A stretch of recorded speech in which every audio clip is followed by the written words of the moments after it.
العثیمین.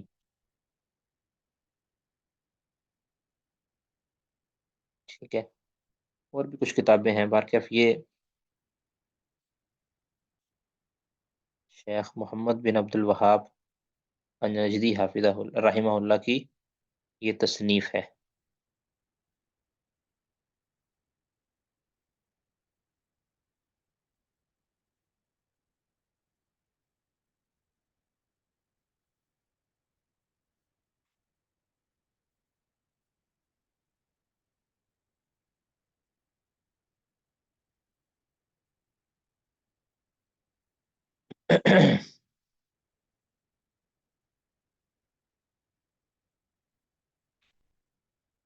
جی اس والے سے کسی نے کوئی بات پوچھنی ہے تو بتائیں.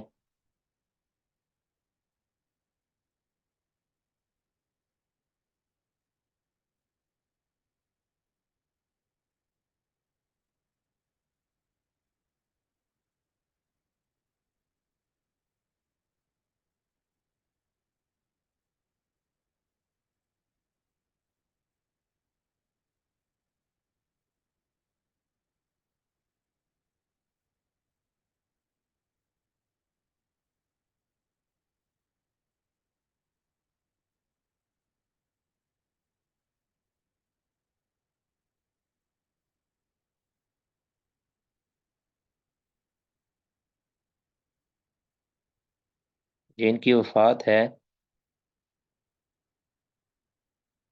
1206، 1206 ہجری. محمد بن عبد الوہاب رحمہ اللہ کی وفات 1206 ہجری.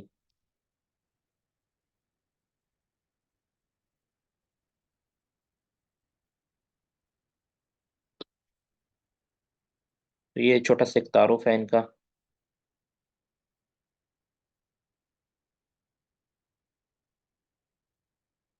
جی اور کوئی بات اس حوالے سے؟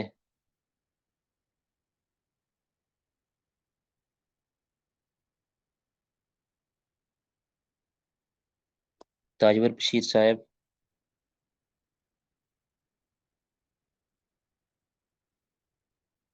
جی شیخ محترم. جی کوئی بات؟ نہیں نہیں شیخ صاحب کوئی بات نہیں. ٹھیک ہے. بارک اللہ فیک. آگے اب کتاب ہماری چلا جب وہ شروع کریں گے نا دوسری کتاب کی تکیہ، پہلے تو سب سے پہلے ہم یہ عقیدہ توحید میں کتاب التوحید انشاءاللہ ہم پڑھنے کی کوشش کریں گے. تو اس میں انشاءاللہ جلدی ہم نے اس کو مکمل کرنا ہے تاکہ ہم دوسری کتابیں بھی پڑھ سکیں. اور گائے بگائے اگر کسی چیز میں آپ کو اشکال آئے گا تو آپ اس کو پوچھتے رہیں گے. اب ہم تھوڑا سا جو ہے نا وہ نحو کے حوالے سے مجھے پہلے بتائیے گا کہ آپ میں سے کس نے یعنی جو شرح ابن عقیل کے حوالے سے، شرح ابن عقیل کے حوالے سے مجھے یہ بتائیے گا کہ آپ نے جب پہلے حصے جو پڑھے ہیں تو مشائخ نے آپ کو ان کتابوں کے متعلق کچھ لکھوایا ہے یا نہیں لکھوایا؟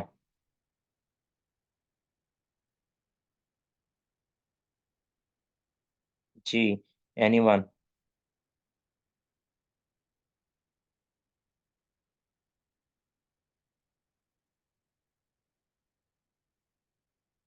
اچھا اچھا یہ کتابیں جو حصے پڑھے ہیں آپ نے،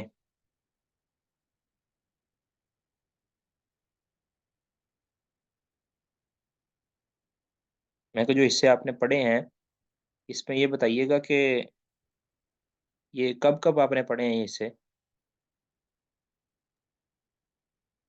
چوتھے پانچویں چھٹے سیمسٹر میں.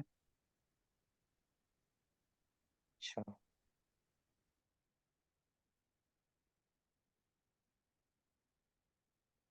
چلیں پھر اس طرح کریں کہ تھوڑی سی نا اس کے والے سے بھی کچھ نہ کچھ لکھ لیں، یعنی مصنف کا تھوڑا بہت تعارف اور اس کتاب کا تھوڑا بہت تعارف، یہ کام دے گا انشاءاللہ. یعنی زیادہ تو نہیں لیکن تھوڑا بہت، صرف نام پتہ جو اس کا نا. تو ویسے تو آپ جانتے ہیں کہ علم النحو نحو کا معنی یہ کنارہ بھی ہوتا ہے اور قصد بھی ہوتا ہے، یہ آپ جانتے ہیں، ٹھیک ہے۔ نحوت المسجد، مسجد کی طرف میں گیا، قصد کیا میں نے، نحو المسجد، مسجد کی طرف، یہ سارا آپ نے پڑھا ہوا تھا۔ تو علم نحو یہ اسی طرح درجہ بدرجہ مدون ہوا ہے۔ کہا جاتا ہے کہ ابو الاسود دوالی نے سب سے پہلے یہ لفظ بولا تھا، اور اس کے قواعد و ضوابط جمع کرنے کی اسی وقت ضرورت پیش آئی تھی جب سیدنا علی رضی اللہ عنہ کا دور، یہ کہا جاتا۔ تو یہ نحو ایک باقاعدہ چیپٹر ہے جس کا مقصد ہوتا ہے کہ کسی بھی کلمہ کے اوپر جو اعراب پڑھنا ہے، یعنی اس کا آخر، ٹھیک ہے، وہ ہمیں پڑھنا آ جائے، اس کے متعلق ہم فائل بنانا ہے، مفعول بنانا ہے، مجرور بنانا ہے، کیا بنانا ہے اس کو، یہ نحو کے اندر یہ چیز ہوتی ہے۔ اور صرف کے اندر آپ جانتے ہیں کہ کسی بھی صیغہ کو بنانے کی، یعنی اس کا اشتقاق، اس کی اصلیت، تو نحو اور صرف یہ انتہائی ضروری فن ہے۔ اور یہ بھی کہا جاتا ہے کہ النحو فی الکلام کالملح فی الطعام، کہ نحو کی کلام کے اندر وہی حیثیت اور وہی بنیاد ہے جو کھانے کے اندر نمک کی ہوتی ہے۔ اگر نمک کھانے کے اندر نہ ہو تو بے ذائقہ ہوتا ہے، کلام کے اندر نحو نہ ہو وہ بھی بے ذائقہ ہوتا ہے اور وہ صحیح نہیں ہوتا۔ پھر ہم تو بلکہ یہ بھی کہا کرتے ہیں کہ جس طرح کھانے کے اندر نمک زیادہ ہو جائے نا تو وہ اچھا نہیں لگتا، اس طرح اگر انسان کی زندگی کے اندر نحو زیادہ ہو جائے، کہ اوپر غالب آ جائے، تو وہ بھی اس کو نقصان ہی دیتی ہے۔ یہ عذرائے مزاح کہا جاتا ہے۔ تو یہ یقینی بات ہے کہ اگر آپ نحو کو صرف نحو کے قواعد یاد کر لیں اور اپنی پوری توجہ نحو کے قواعد یاد کرنے پہ لگا دیں، اور کتاب جس مقصد کے لیے ہم نحو کر رہے ہیں، یعنی نحو سیکھ رہے ہیں، اس مقصد کو ہم فوت کر دیں، تو یہ بھی ایک ظلم ہے۔ ہوتا عموماً یہ ہے مدارس کے اندر بھی کہ طلبہ جب ان کا ذوق شوق بہت عالی ہوتا ہے، بلند ہوتا ہے، پہلے 3 4 سال، اگر 6 سال کا کورس ہے نا، تو پہلے 3 4 سال وہ نحو پر زور دیتے ہیں، ٹھیک ہے، نحو پر خوب اس کے سیغے، اس کے نحو صرف پہ ایک دوسرے کو پھنسانے کے لیے گردانے، اس کے بعد پتہ نہیں کیا کیا، یعنی سارا کچھ کیا جاتا ہے۔ وہ سارا کچھ کرنے کا مقصد کیا ہے کہ ہمیں عبارت پڑھنی آ جائے، عبارت سمجھنی آ جائے، اس کے قواعد کا علم ہو جائے، کہاں اس کا کیا معنی کرنا ہے یہ ہمیں معلوم ہو جائے۔ جب یہ سارا کچھ ہم سیکھ لیتے ہیں تو پھر وہ آخری سال چلتے ہیں اس وقت جامعات کے، پھر شوق اتر جاتا ہے، اور پھر یہ ہم کئی سمجھنے لگ جاتے ہیں کہ ہم تو بھی عالم بن گئے ہیں۔ تو اس لیے اب ہم، اب پھر جب پڑھنے کی باری آتی ہے تو پھر وہ جامعہ سے فارغ ہو جاتے ہیں، اور پھر یعنی اس طرح پڑھ نہیں پاتے جس طرح کہ پڑھنا چاہیے تھا۔ نحو کا یاد رکھیں مقصد صرف اور صرف ذائقہ بنانے کا کی حد تک ہے، یعنی کھانا اصل میں کھانے کے اندر گوشت یا سبزی کچھ ہوگی تو وہ نمک کا فائدہ ہوگا نا۔ اگر نمک سی نمک ہو، بندہ نمک لے کر بیٹھا رہے، تو بندہ کہے کہ میں کھانے کو خوش ذائقہ کر لوں گا، تو یہ اس کی غلط فہمی ہے۔ کھانے کو خوش ذائقہ کرنے کے لیے پہلے کھانا خریدنا بھی پڑتا ہے، اس کو بنانے کے لیے کوئی سبزی یا کوئی دال کوئی چیز خریدنی پڑتی ہے۔ تو اسی طرح نحو کو ہم نے نمک کے ساتھ لینا ہے، اور اس کے ذریعے ہم نے کتاب و سنت کا فہم حاصل کرنا ہے۔ یہ ایک صرف اور صرف عبارت کو سمجھنے کے لیے اور عبارت کو بنانے کے لیے یہ ایک ذریعہ ہے، کیونکہ عرب جو ہے نا، یہ صحابہ کرام، یہ ظاہر ہے انہوں نے علم النحو تو نہیں پڑھی تھی نا، ان کے پاس اصلاً عربی ان کو آتی تھی، اور آج بھی عرب جو ہوتے ہیں وہ اصلاً عربی جانتے ہیں۔ ہاں کچھ چیزیں ٹھیک، کچھ قواعد ایسے ضرور ہیں کہ جو اصلاً عربی سے نہیں آتے، بلکہ اس کے لیے ہمیں کچھ قواعد پڑھنے پڑتے ہیں۔ بار کیا کہنے کا مقصد یہ ہے کہ نحو کو سیکھنا یہ ضروری ہے، لیکن اس سے کہیں زیادہ ضروری ہے کہ نحو کے بعد جس مقصد کے لیے نحو کو سیکھا جاتا ہے وہ بھی سیکھا جائے۔ نحو پر اکتفا کرنا یہ درست نہیں ہے۔ تو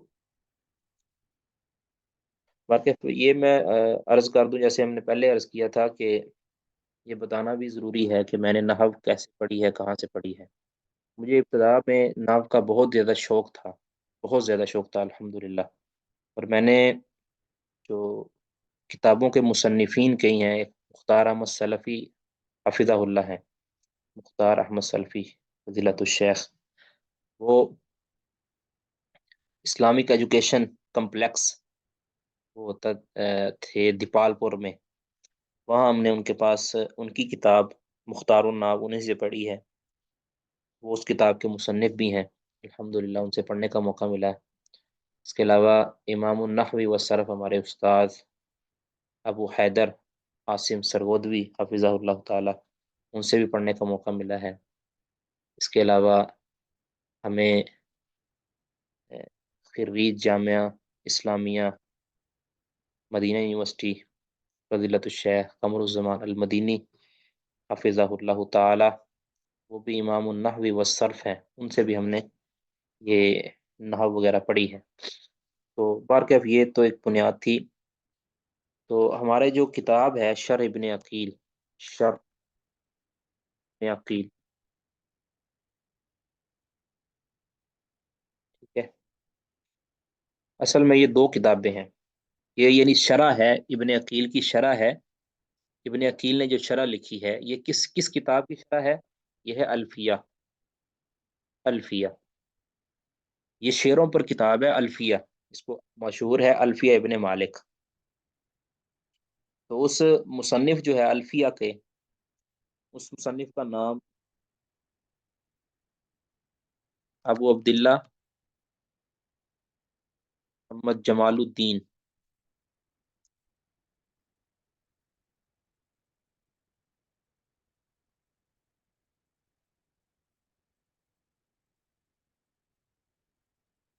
عبداللہ بن مالک المعروف ابن مالک،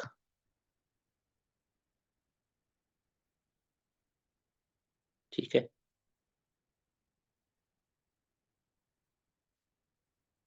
یہ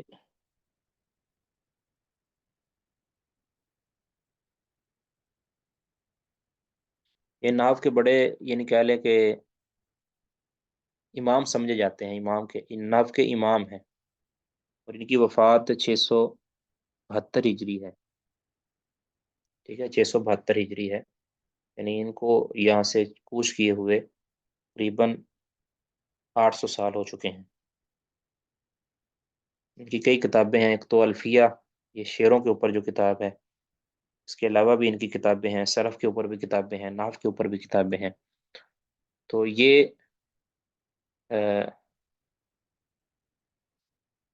الفیہ ابن مالک کے نام سے ان کی کتاب مشہور ہے، اور اس الفیہ کی ایک تو یہ شرح ابن عقیل ہے، اس کے علاوہ بھی اس کی شرح کی گئی ہیں، ٹھیک ہے۔ آگے ہے جو اس کے شارح ہیں، الفیہ ابن مالک کے جو شارح ہیں، جو ہمارے دوسرے جو ہمارے والی کتاب ہے شرح ابن عقیل، ایک ہے الفیہ جو پر شعر لکھے ہوتے ہیں نا، آپ نے دیکھا ہے شعر لکھے ہوتے ہیں اور پھر نیچے اس کی شرح لکھی ہوتی ہے، شعر جو ہوتے ہیں نا یہ شعر ہیں الفیہ کے ابن مالک کے، اور ان کا نام ابو عبداللہ محمد جمال الدین بن عبداللہ بن مالک المعروف ابن مالک، 672 میں ان کی وفات۔ آگے ہے شرح ابن عقیل والے، ان کا نام عبداللہ بن عبداللہ بن عبد الرحمن، آگے باپ دادوں میں جا کے ابن عقیل ان کا آتا ہے، تو ابن عقیل کے نام سے یہ مشہور ہیں،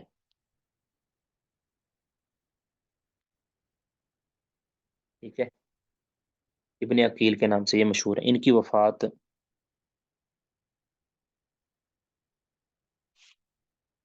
769 ذکر کی جاتی ہے، 769 کے اندر ان کی وفات ہے۔ یہ بھی نحو کے بڑے عالم تھے، بہت بڑے عالم تھے، بلکہ ایک آپ جانتے ہیں کہ ابو حیان یہ بہت بڑے نحوی ہیں، بہت بڑے نحوی ہیں، جن کی ہم نے تفسیر بھی نہیں لکھی تھی، البحر المحیط، ابن حیان یا ابو حیان ابن حیان، ان کا نام کیا ہے؟ ابو حیان ابن حیان کہتے ہیں، ٹھیک ہے؟ یہ بڑے ماہر ہیں یہ خود، ان کے شاگرد ہیں یہ، یعنی ابن عقیل جو ہیں یہ ان کے شاگرد ہیں۔ اب یہ استاد اپنے شاگرد کے بارے میں پتہ کیا کہتے ہیں؟ اب یہ جو قول میں لکھنے لگا ہوں یہ کئی کتابوں کے اندر موجود ہے، کئی ایک کتابوں کے اندر میں نے سرچ کیا تھا تو میں وہ کتابیں لکھ نہیں سکا کہ کون سی، لیکن کئی کتابوں کے اندر ان کی یہ قول ملا ہے۔ یہ کہتے ہیں کہ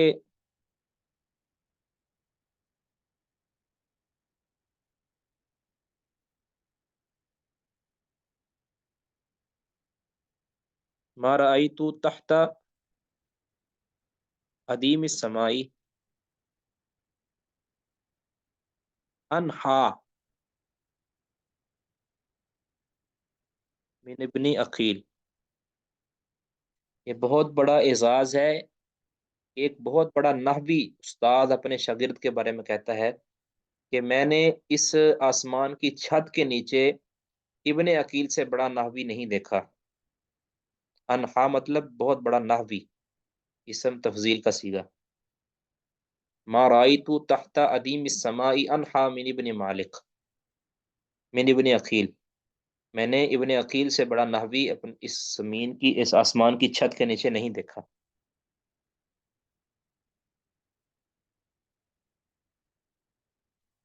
تو ان کی بھی کئی کتابیں ہیں، ان میں ایک شرح ابن عقیل سب سے مشہور کتاب ہے۔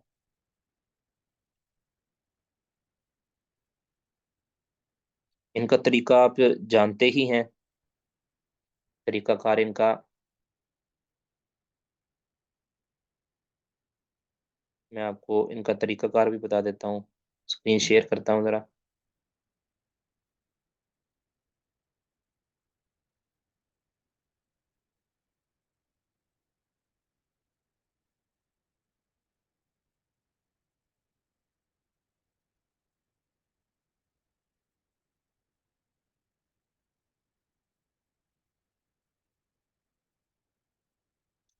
یہ ہے شرح ابن عقیل علی الفیت ابن مالک۔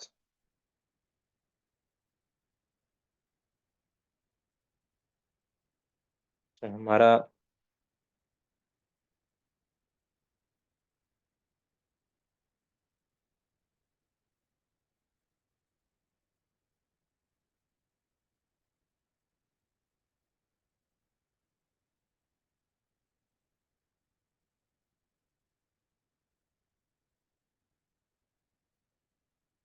ہماری جو تیسری جلد ہے نا، چوتھی جلد ہے، المجلد الرابع، یہ 4 جلدوں پہ ہے، اعراب الفعل، فرض کیا، اعراب الفعل یہ دیا گیا ہے ایک چیپٹر۔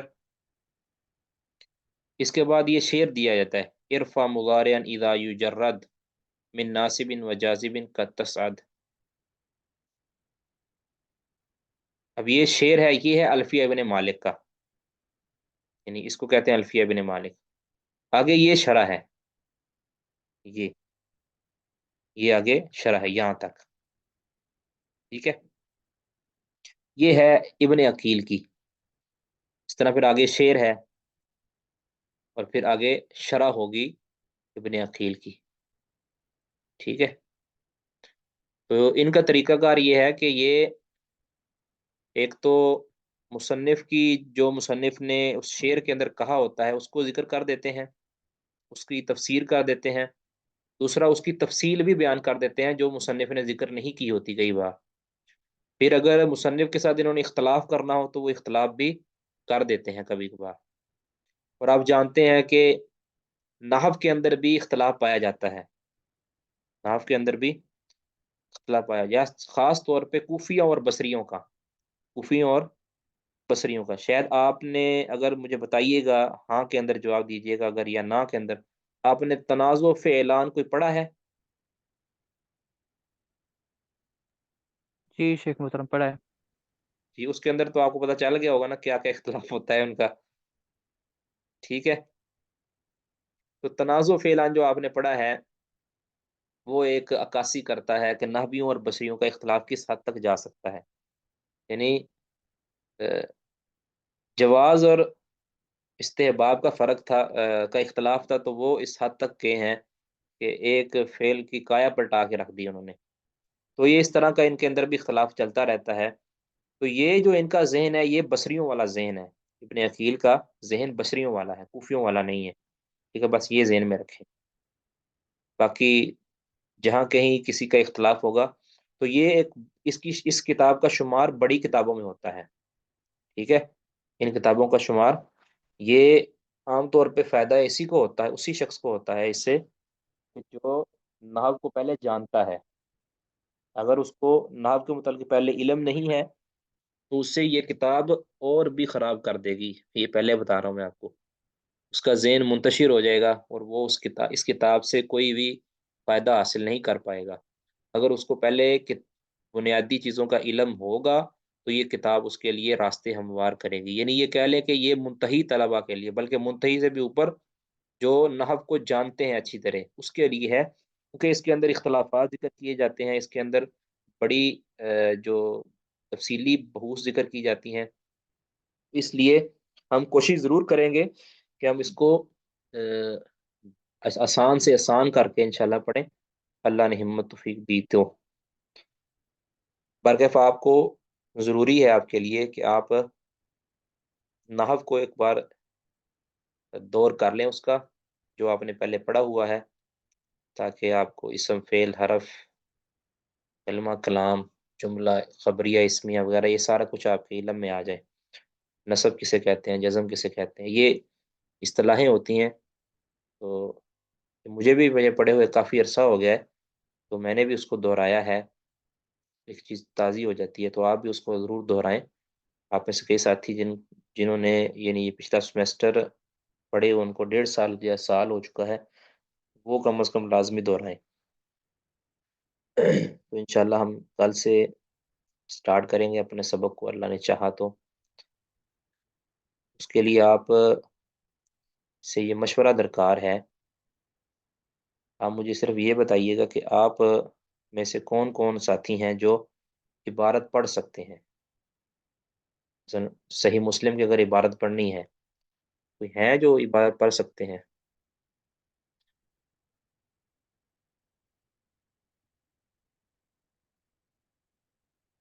یعنی عام طور پہ مدارس میں تو یہی ہوتا ہے نا کہ استاذ وہ عبارت نہیں پڑھتا، بلکہ جو طلبہ ہوتے ہیں وہ عبارت پڑھتے ہیں، حدیث پڑھتے ہیں، استاد اس کا مشکل کا ترجمہ کر دیتا ہے. اور بلکہ تو کئی مشائخ ایسے ہوتے ہیں کہ جو ترجمہ بھی بچوں سے کرواتے ہیں، پھر اس کی اگر کہیں اشکال یا کوئی وجہ ہو تو وہ بیان کر دیتے ہیں. تو ہم اگرچہ ترجمہ تو کریں گے.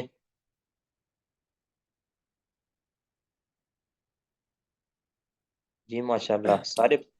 السلام علیکم ورحمۃ اللہ. وعلیکم السلام ورحمۃ اللہ.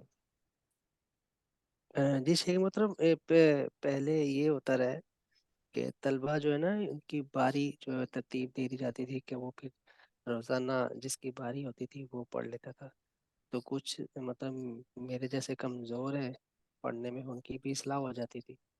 تو جن کا مطلب کہ پڑھنے میں جو مضبوط ہے تو وہ دوسروں کو فائدہ ہو جاتا تھا ان سے. یہ تو آپ کو بتایا جاتا تھا نا، بھی آپ نے آج پڑھنا ہے، آپ نے آج پڑھنا ہے. تو میں تو کہتا ہوں کہ آپ کو سب کو روزانہ ٹچ کیا جائے. بھی آج کسی کو بھی کہا اچھا، جا سکتا ہے بھی آج محسن تابش صاحب آج وہ عبارت پڑھیں جی، یا یہ حدیث وہ یہ پڑھیں. تو سب سے اچھی بات ہے روزانہ. یہ تو اچھی بات ہے شیخ محترم، سارے تیار رہیں گے نا. سارے تیار رہیں، آپ اپنا مطالعہ کریں. تو یہ مطالعہ رکھیں آپ. بلکہ اگر ہم نے یعنی اس چیز میں ہم کامیاب ہو گئے نا عبارت کے معاملے میں، پھر انشاءاللہ آپ پہ یہ بوجھ بھی ڈالیں گے کہ آپ ترجمہ بھی خود کریں گے. ہاں جہاں ترجمہ غلط ہوگا یا سمجھ نہیں آئے گی، کوئی اشکال ہوگا، تاکہ ہمیں زیادہ سے زیادہ فائدہ ہو. ٹھیک ہے، اس کے لیے آپ نے مترجم کتاب نہیں اٹھانی، یاد رکھیں.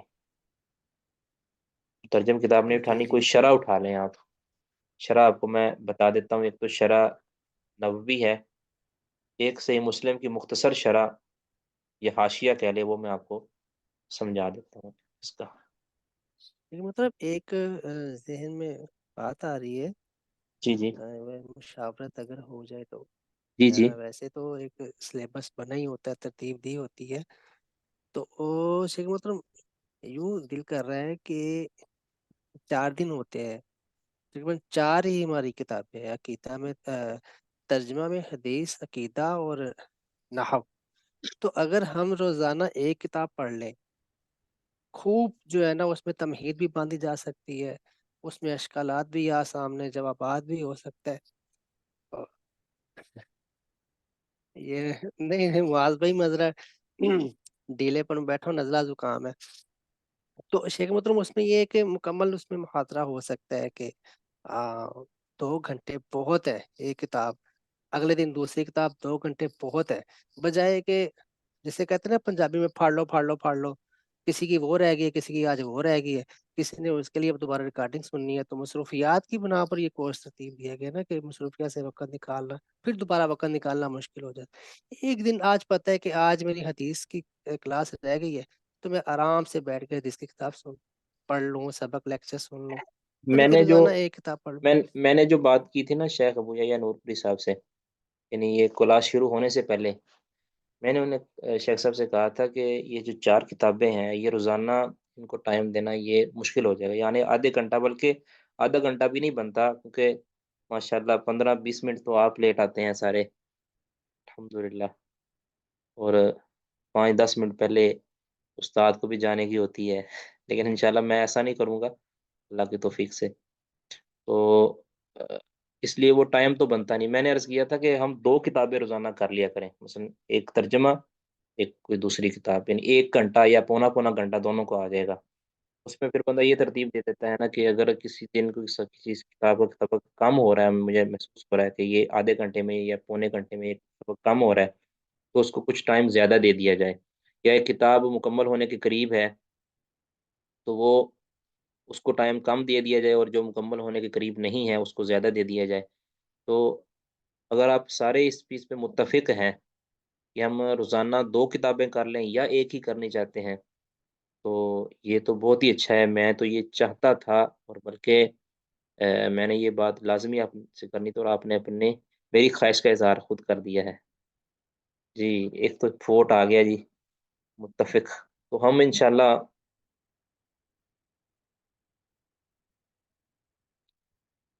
جی ایک ووٹ کیا کہ ایک نہیں، تو 2 کی اگر ہم بات کریں، چلو ایک کا تو 2 کتابیں ہم روزانہ کر لیا کریں. جی ٹھیک ہے، 2 سبجیکٹ رکھیں جی، 2 کتابیں ہم روزانہ کیا کریں گے، تو اس کا فائدہ یہ ہوگا کہ آپ کو مطالعہ کرنا بھی آسان ہو جائے گا. اس میں آپ کو بتا دیا جائے گا کہ آپ نے یہ کرنا ہے اور ہم نے یہ کرنا ہے. آپ نے اشکال، اور ایک اور یہ بات ذہن میں رکھیں کہ ہم یہاں جو پڑھ رہے ہیں نا، یہ فہم و تفہیم ہے. ضروری نہیں ہے کہ ضروری نہیں ہے کہ مجھ سے غلطی نہیں ہو سکتی، مجھ سے بھی غلطی ہو سکتی ہے. ضروری نہیں ہے کہ آپ سے ہی غلطی ہو، آپ درست ہو سکتے ہیں.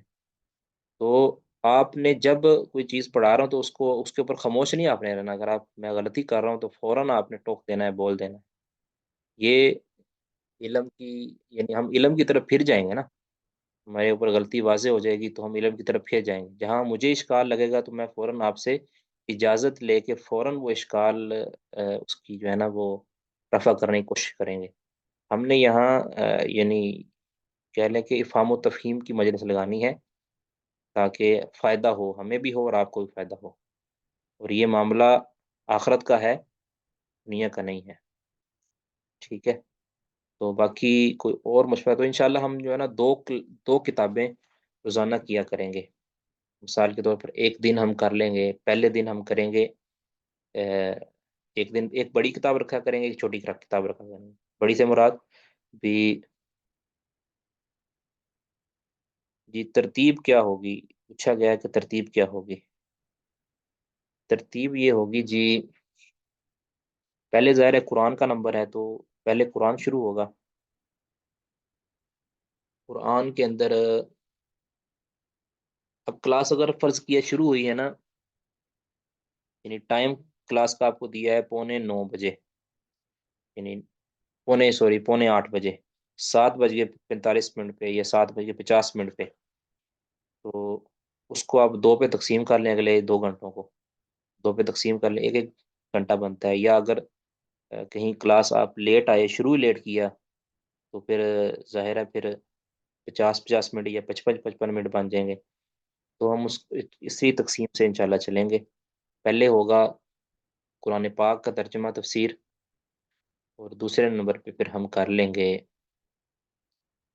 نحو کی کر لیں گے، پھر یہ زیادہ بہتر ہے۔ اور اس طرح پھر صحیح مسلم،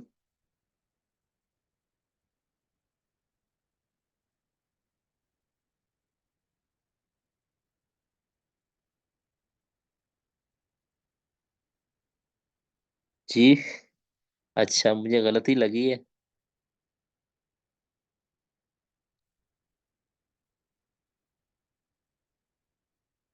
اچھا آپ معاذ بھائی کہہ رہے ہیں کہ روزانہ سبجیکٹ کی بات ہو رہی ہے، روزانہ آپ کہہ رہے ہیں کہ چاروں کتابوں کو ٹچ کیا جائے۔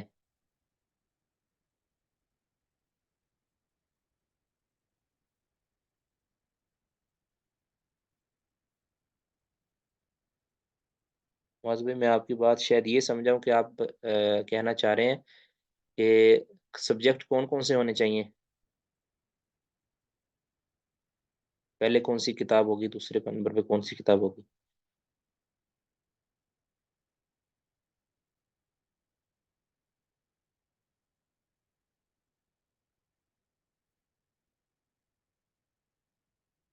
جی بالکل اسی طرح۔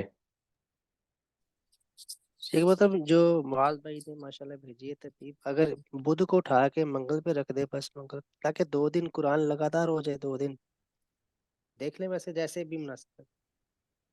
بعض اوقات یہ ہوتا ہے کہ آج کی بات جو ہے وہ کچھ رہ گئی ہے، وہ کل پہ پھر وہی سبجیکٹ ہوتا ہے تو وہ کلیئر بھی ہو جاتی ہے، کوئی کل کے مطلب آج مثلا آج تفسیر پڑھی ہے، بعض اوقات یہ ہوتا ہے اگلے دن کوئی جو ہے نا اشکال ذہن میں آتا ہے طلبہ کے یا ہمارے جو بھی، تو وہ اگلے دن بھی رفع ہو سکتا ہے، تو پھر اس کو کلوز کر دے، اگلے 2 دن جو ہے وہ حدیث رکھ لے۔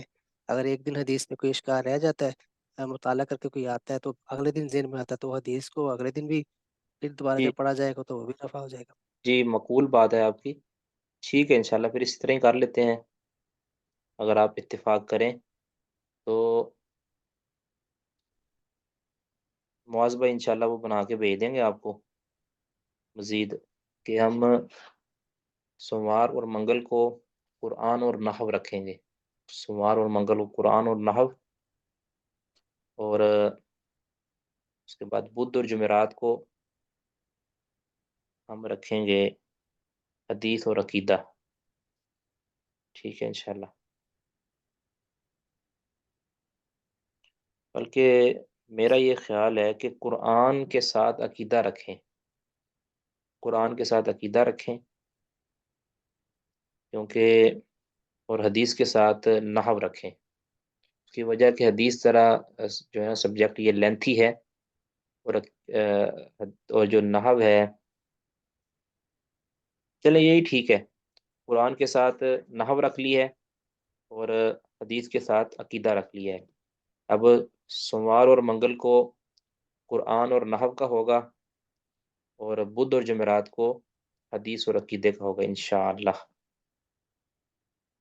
جی ایگری؟ جی معاذ بھائی فرما رہے ہیں کہ ایک دن ایک سبجیکٹ، لیکن شیخ محترم یہ 2 سبجیکٹ والا ٹھیک ہے، ایک دن 2 سبجیکٹ، اور جو روزانہ جو 2 دن جو آج نہیں پڑھ سکے حدیث، ان کو اگلے دن موقع مل جائے گا نا قرات کا، تو 2 دن ٹھیک ہے شیخ محترم نا، 2 سبجیکٹ ٹھیک ہے، ایک دن جی ایک اس سبجیکٹ طرح، پھر۔ اس طرح میں نا آسانی بھی ہوگی نا، ایک ذائقہ چینج ہو جائے گا نا تھوڑا سا۔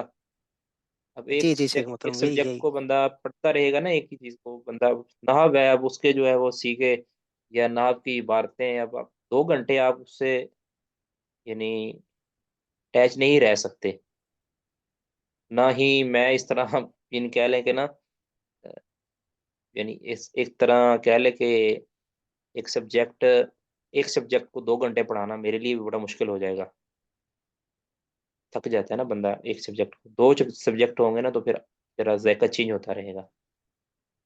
اور ٹھیک ہے جی، پھر باقی اللہ تعالیٰ خیر کرے. کل انشاءاللہ پھر کل تو اس طرح کریں گے نا، کل برکت کے لیے ساروں کو ٹچ کریں گے. کل کا دن، کل برکت کے لیے سارے سبجیکٹ ہم تھوڑے تھوڑے کر کے پڑھیں گے.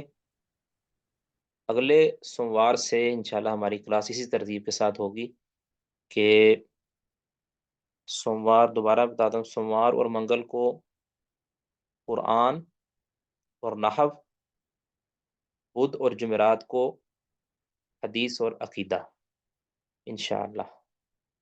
ٹھیک ہے، کوئی بات اگر کسی ساتھی نے کرنی ہے تو وہ بات کر سکتے ہیں، باقی پھر انشاءاللہ ہم ختم کرتے ہیں.